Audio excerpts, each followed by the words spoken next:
nós vamos fazer aqui uma apresentação sobre o átomo de Bohr, suas consequências, falar um pouco sobre a história também, que é muito interessante, e também sobre as conclusões que Bohr chegou para explicar o átomo de hidrogênio e alguns resultados que são até hoje muito usados e muito importantes, tanto para a física moderna quanto para a física clássica, pelo paralelo que ele faz com a gravitação.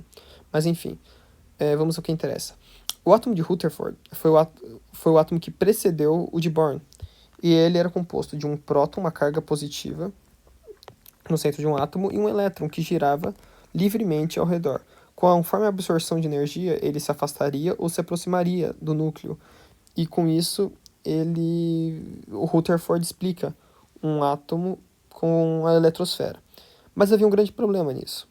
O principal deles era que, conforme o elétron fosse acelerando pela aceleração centrípeta, ele iria emitindo radiação, e conforme isso fosse acontecer, ele iria cair no núcleo, o que aconteceria um colapso do átomo de Rutherford, que é o famoso paradoxo de Rutherford, para quem tiver curiosidade. Um outro problema era que, conforme o átomo de Rutherford, o elétron do átomo de Rutherford, pudesse estar em qualquer raio, a qualquer distância do núcleo, ele faria com que o espectro do átomo de hidrogênio, para quem não sabe, seria todo branco. Deveria ser todo branco. O que não foi o que aconteceu. O espectro de emissão do raio de hidrogênio, do átomo de hidrogênio, possuía certas relevâncias para diferentes valores de nanômetros que eu trouxe aqui. Esse é o espectro real, o espectro real do átomo de hidrogênio, e isso eram duas coisas que o átomo de Rutherford, não conseguia explicar. Com o passar do tempo, um grande físico chamado Rydberg realizou experiências com o espectro de emissão do hidrogênio e chegou à famosa equação de Rydberg, cujo ele relacionava com uma constante que ficou conhecida como constante de Rydberg e o comprimento de onda do átomo pro átomo de hidrogênio. Aqui está uma imagem real sobre o artigo do próprio Rydberg, sobre as suas anotações, na verdade, e que você pode ver a semelhança entre a equação que hoje a gente conversa, mais simplificado, e a que ele fazia. Apenas a título de curiosidade. Porém, ele não explicou teoricamente essa equação. Ele apenas fez experiências e chegou experimentalmente. Quem dá a explicação, agora sim, é Niels Bohr, que é esse homem aqui na foto. E agora sim a brincadeira começa, porque agora a gente vai fazer a explicação do próprio modelo atômico do Niels Bohr. Para a gente entender o modelo atômico, a gente precisa saber três coisas, principalmente. A primeira delas, esses são os famosos 3 postulados do átomo de Bohr, ok? Porque você precisa deles para adotá-los, para conseguir deduzir as equações que a gente vai fazer agora. O primeiro deles é as órbitas estacionárias, porque logo de cara aqui ele já derruba o problema de Rutherford. Eu vou copiar aqui o modelo de átomo. Quando você faz órbitas estacionárias, ele fala o seguinte: o elétron, ao invés dele poder circular livremente, ele vai ter certos níveis de energia. Para certos raios atômicos, ele vai poder transitar. Então, ou ele está aqui, ou ele está aqui, ou ele está aqui, porém ele nunca estaria, por exemplo, no meio deles. Esta é uma órbita não permitida, não pode estar nenhum no meio, apenas em lugares estacionários, que é o que fala também o segundo postulado. O momento angular é quantizado. Ele chegou a essa relação, ele fala que para quem não sabe, o momento angular é definido como o produto da massa vezes a velocidade vezes a tangencial vezes o raio, e ele era quantizado, então era múltiplo. Esse n é um número inteiro, e h cortado nada mais é do que a constante de Planck sobre 2π. Para quem não sabe pesquisar, o h cortado é uma das constantes tão usadas na física quântica que você começa a dizer que você corta para não ficar precisando escrever o 2π toda hora. Bom, esse é o segundo postulado. O terceiro postulado é o salto, o elétron ele vai sair daqui e vai começar e salta para os certos órbitas permitidas que foi emitida do primeiro postulado. Tá bom, mas o que isso vai responder às questões do Rydberg? E é isso que a gente vai ver agora. Por quê? O que aconteceu? Conforme você tem um elétron aqui, você vai fazer um paralelo, uma adaptação muito interessante com a gravitação universal de Newton, e você vai entender o porquê agora. Quando você tem na gravitação universal, isso é bom para as Olimpíadas, porque você não perde tempo precisando pensar muito. Quando você tem o Sol e a Terra, como é que você faz um corpo girando? Opa. Quando você faz um corpo girando entre o outro, você simplesmente iguala. A primeira equação que você faz é igualar a força centrípeta com a força gravitacional, certo? Daqui que você vai deduzir, por exemplo, as leis de Kepler. Na atomística não é diferente. O átomo de Bohr ele é conhecido por fazer uma ponte entre uma mistura, um mix do átomo da física quântica com a gravitação universal. Então, por exemplo, você vai começar as equações exatamente como a gente tinha feito pela própria gravitação. Então, vamos lá. Agora vamos começar a matemática do átomo de Bohr. A força elétrica, que é a força entre o próton e o elétron, ela vai ter que ser igual à força centrípeta, certo? Porque ele estaria em órbita do átomo. Vamos desmembrar isso daqui. A força elétrica é igual a K. A carga do próton, a carga do núcleo, é o quê? É uma carga positiva, certo? Porém, se você tem dois núcleos, 2 prótons, 3 prótons, quando você começa a fazer mais de um próton, começa a dar errado a equação de Bohr, mas isso é assunto para outro vídeo. O que você precisa saber é que a carga do núcleo vai ser vai ser a carga positiva vezes um número Z de de prótons no núcleo do átomo. Então nós vamos fazer a força elétrica, que seria a carga 1 vezes a carga 2. A carga 1 seria o número de prótons vezes a carga do próton vezes a carga do elétron. Vamos fazer só para um elétron. Isso é importante ressaltar. Nós devemos fazer para um elétron apenas. Se você tem mais de um elétron, precisa fazer algumas correções. Só para deixar destacado também, essa teoria de Bohr foi publicada em 1922, para você ver a proximidade disso com os anos de hoje em dia. Ano que vem vai fazer 100 anos da teoria dele, que para a história da ciência é muito recente. Ok, vezes a carga do elétron, uma carga 2, dividido pelo raio. Vou chamar isso aqui de um raio ao quadrado. Isso aqui é igual a centrípeta, do mesmo jeito que você faz a mecânica. A massa do elétron vezes a velocidade ao quadrado sobre o raio. Bom, nós podemos deixar assim, ok? Por quê? Nós vamos fazer o seguinte. Esse E aqui, ele tem o mesmo valor do próton e do elétron, que é a carga fundamental, certo? Então nós vamos arrumar assim, K vezes Z vezes, vou chamar de E, que é a carga elementar, ok? Ao quadrado dividido pelo raio ao quadrado, que é igual a ME vezes V ao quadrado sobre R. Para o momento angular, agora a gente vai pegar essa teoria aqui, que é a grande novidade do átomo de Bohr. Por quê? Você vai fazer o seguinte. Já que ele é quantizado, esse aqui é um número inteiro, então esse N aqui é igual a 1, 2, 3, 4 e assim por diante. Nós vamos igualar, nós vamos relacionar essas duas equações, ok? Por isso que eu não cortei esse R aqui ainda. Vamos passar o R, esse R para o outro lado.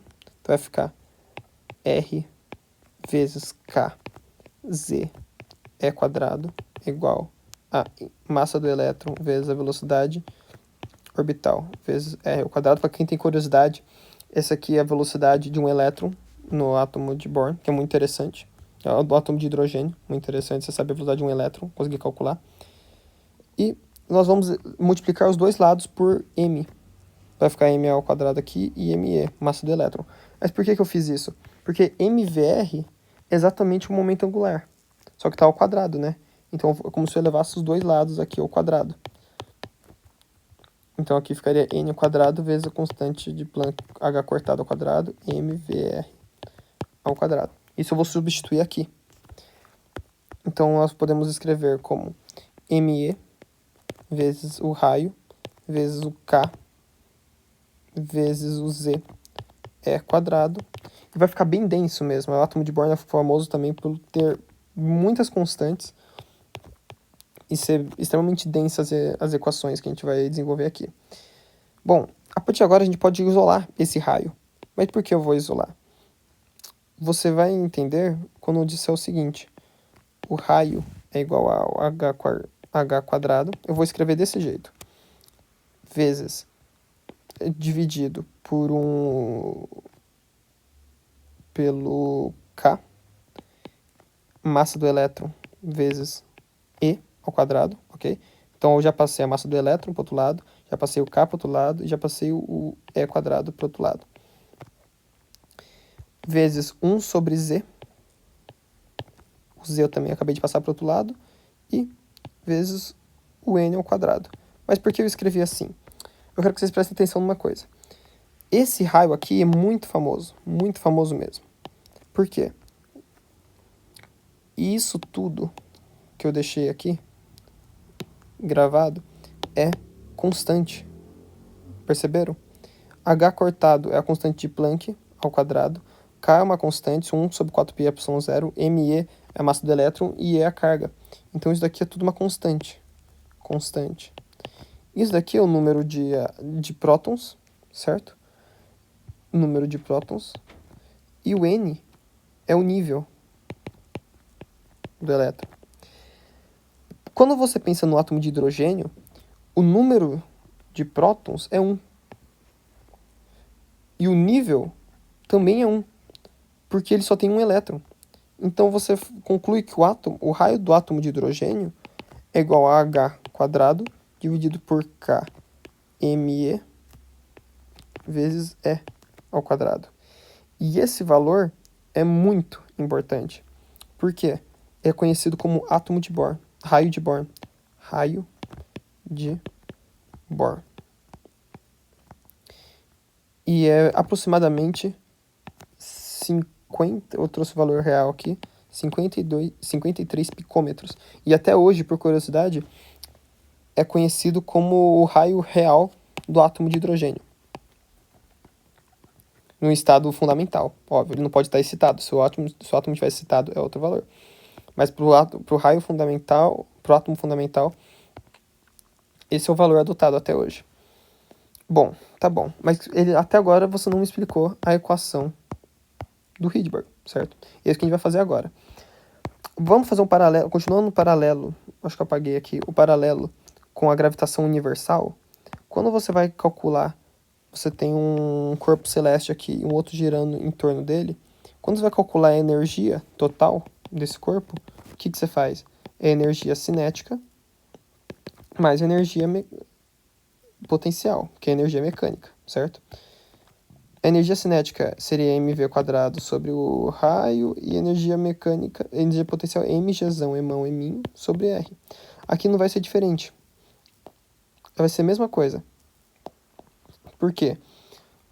Você, quando for calcular a energia total do elétron, e você já vai entender o porquê que eu estou querendo calcular a energia total do elétron, você vai fazer energia cinética mais energia potencial, e energia total vai ser igual a massa do elétron vezes a velocidade ao quadrado sobre 2, menos K, Q1, Q2 sobre o raio, certo?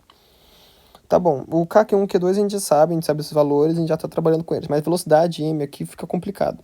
Fica muito melhor se a gente trocar, pegar essa mesma relação que nós escrevemos aqui,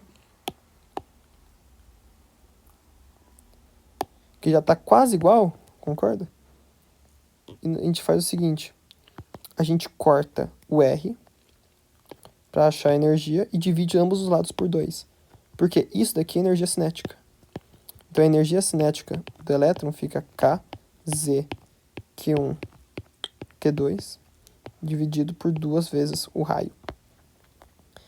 Então a energia total fica igual a K Q1 Q2. Já que a gente está tratando como átomo de hidrogênio, eu vou sumir com esse Z aqui, porque é como se fosse 1. Porque só tem um próton, ok? Um núcleo. Dividido por 2 R menos K Q1 Q2 sobre R.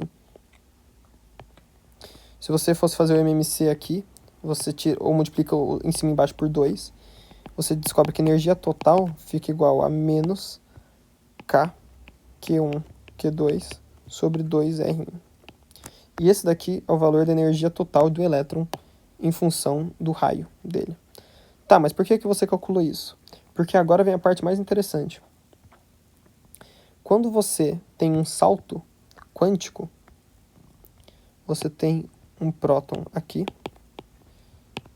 um elétron aqui, e quando ele vai pular para um outro nível de energia que ele pode, que é permitido, você tem uma diferença de energia aqui. Você tem uma energia final e uma energia inicial, certo? Então você vai fazer exatamente isso. A variação de energia vai ser a energia final menos a energia inicial. E agora sim está explicado porque eu calculei a energia total. Porque a variação de energia é igual a energia final desse orbital menos a energia inicial desse orbital. A final fica menos Kzão Q1 Q2. Q1 Q2 é o mesmo valor, né, que eu tinha explicado em cima.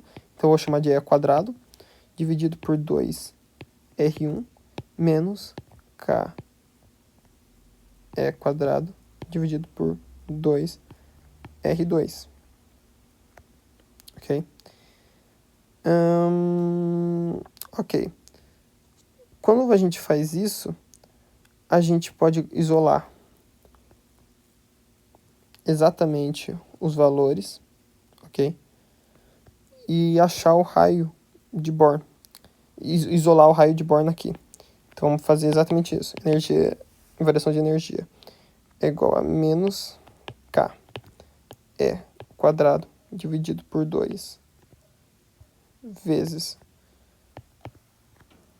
o 1 sobre o R1 menos o R2.